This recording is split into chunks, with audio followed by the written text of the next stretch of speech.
যখন কোনো কিছু হয় তখন মানুষের সান্ত্বনা দেয়।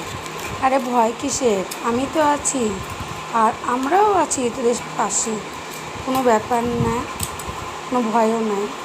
তো যখন আমার বিপদ হয়ে যায় তখন মানুষে বলে ওর তো বিপদ, ওর পাশেই বা কে থাকবে, এ একটা ভাষার কথা।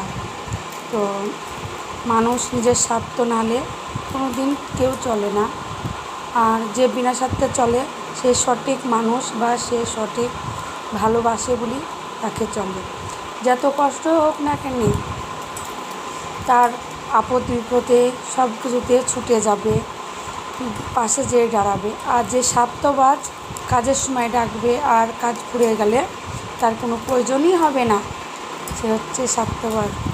আর যে যাই বলুক না কেন, স্বামী ছাড়া এই পৃথিবীতে কেউ কারোর না, দুনিয়াতে স্বামী হচ্ছে সব। মানে নিজের খোঁজ নেওয়া, কী খেলাম, কী করলাম, কেমন থাকলাম, কী রকম আছি, স্বামী ছাড়া খোঁজের লোক কেউ থাকবে না।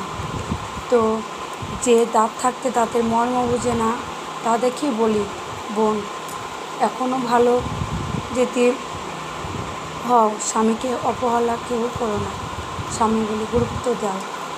তো মানুষ বেঁচে থাকতে স্বামীকে খোঁজ নাও, তার কী করছে, কী খাচ্ছে সেগুলো খোঁজ নাও, তার খেয়াল রাখো।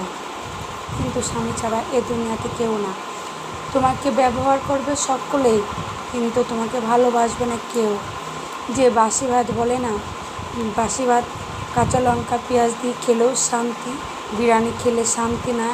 কেননা বিরিয়ানির মতো অন্য লোকজন বিরিয়ানির মতো ভিজা ভাত হলেও, বাসি ভাত যাকে বলে ভিজা ভাতও তাকে বলে, তো একই শান্তি। আর ওই যে বিরিয়ানির কোনো শান্তি নাই, অনেক ময় মশলা দিয়ে তৈরি করা, তাহলে ভাবতে হবে এখানে ভেজাল আছে। তো ভাবো স্বামী ছাড়া কেউ কারণ না। তাই আমি বলবো বোনদেরকে, তো স্বামী হচ্ছে নিজের আসল মানুষ, তাই চিনতে শেখো, গুরুত্ব দিতে শেখো।